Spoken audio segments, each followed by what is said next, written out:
Bom, entre outros assuntos, hoje nós estamos falando também do aumento do dólar. O dólar está mais caro em relação ao real, está mais de R$ 5,51. E a pergunta é o seguinte: por que que o dólar está disparando? Jefferson Latos, estrategista-chefe da Latos, está aqui conosco. Jefferson, muito obrigado por atender aqui o Jornal Nova Brasil. Bom dia, imagina, eu que agradeço a participação aqui, sempre um prazer estar aqui com vocês. Muito grato. Jefferson, o que está acontecendo então que o dólar está ficando mais caro aqui no Brasil? Bom, são vários motivadores, né? Acho que a gente está vivendo um momento de tempestade perfeita, né? Aqui no Brasil. A gente tem um cenário fiscal complicado, né? Onde preocupa muito o investidor estrangeiro. Vale lembrar que a gente depende, a nossa bolsa brasileira, a nossa economia depende muito do capital estrangeiro. E por ser um país emergente, a gente precisa estar muito bem estruturado para que o estrangeiro decida trazer capital para o país, para poder investir em empresas, investir no mercado financeiro, e geralmente esse dinheiro entra pela ponta do dólar, e isso faz o real se valorizar e o dólar se desvalorizar.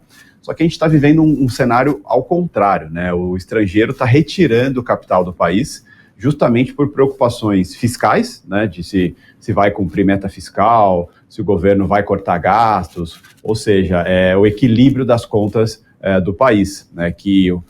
Vale lembrar que quando se criou o arcabouço fiscal, o estrangeiro ficou muito animado que assim, olha, poxa, o país está organizando suas contas, né? Está equilibrando o que arrecada com o que gasta.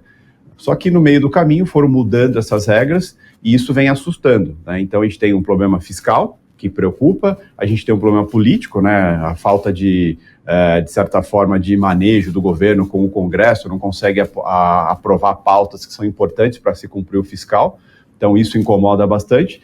E no cenário externo também a gente tem China que não desenvolve, né, não cresce quando se espera. Vou lembrar que o Brasil depende muito de China. A gente tem uma taxa de juros nos Estados Unidos que ainda é indefinido, não se sabe se vai ter corte, se vai ter quantos cortes vão ser. Isso também preocupa.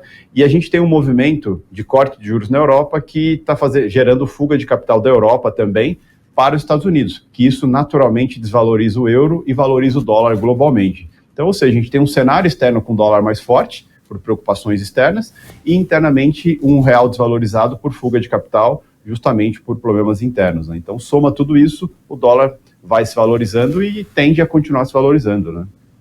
Jefferson, tende a continuar se desvalorizando, como você disse. Mas é possível esse sobe e desce? A gente acompanha sempre, sobe um pouquinho, desce um pouquinho. Mas então, olhando um pouquinho para frente, vai ser só sobe, não vai ter desce? Olha, no momento sim, no momento a gente está vivendo um cenário que, se a gente pegar o começo do ano, a gente trabalhava com uma taxa de dólar aí a 4,80, 4,90, agora a gente já está na casa quase dos 5,50, então, de acordo com o fiscal foi ficando mais grave, os projetos políticos não o que era importante para aprovar, para ajustar o fiscal não foi aprovado, o dólar foi ganhando força, e agora virou um cenário onde ninguém quer, nesse momento, tá dentro do país, investir aqui no Brasil. Não é à toa que a nossa bolsa tem um volume financeiro super baixo agora de negociação diária, então a tendência é continuar subindo. Vou dar um exemplo para você, amanhã é um dia de encerramento de contratos futuros de dólar.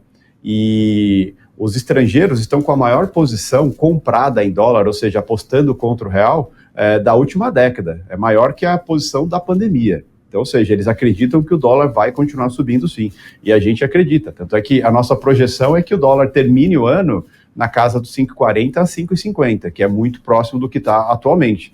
Então, isso mostra que, assim, tende a continuar subindo. De uma forma mais gradual, né? Mas tende a continuar subindo sim. Jefferson, em situações como essa, o Banco Central pode entrar e vender dólar no mercado para tentar segurar o preço da moeda americana? Pode.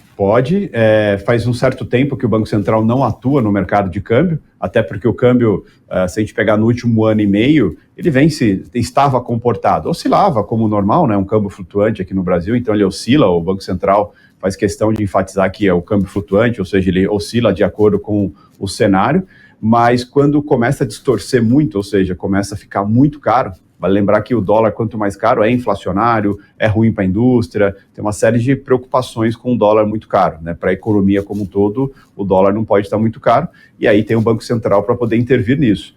Por enquanto, não tem nenhuma sinalização, porque ele não está estressando muito num dia só, né?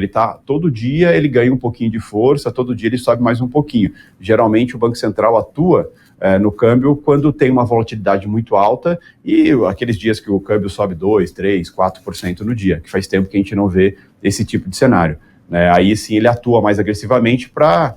se o câmbio está subindo 2%, 3%, quer dizer que existe uma necessidade muito grande de liquidez. E aí o Banco Central entra para dar essa liquidez. Como está sendo gradual essa alta, o Banco Central, se ele atuar, é tido como uma intervenção. E isso, para a imagem do país, para a imagem do Banco Central, às vezes fica descorrelacionado e os investidores acabam ficando estressados com isso. Então, assim, tem a chance dele intervir sim, mas desde que o mercado fique disfuncional, né, que não é o caso. Não está subindo por falta de motivo, tem motivos de sobra para essa alta do câmbio, né? E também não está subindo de uma forma muito agressiva, ou seja, está gradual. Então, assim, no nosso radar, ainda a gente não vê cenário para o Banco Central atuar, apesar dele poder, mas a métrica dele é muito direcionada. Se a gente relembrar um pouquinho períodos quando a Dilma era presidente, na época que o Tom Bini era presidente do Banco Central, aí o dólar oscilava muito diariamente e aí diariamente o Banco Central atuava. Mas no atual cenário vai ser um pouco difícil a gente ver o Banco Central de fato atuar, né? Perfeito. Jefferson, muito obrigado. Eu que agradeço, sempre um prazer estar com vocês aqui. Muito obrigado. Jefferson Latos, estrategista-chefe da Latos, conversando conosco aí, portanto, a explicação técnica por que a moeda americana está tão cara no Brasil. Todas elas simples da gente poder entender.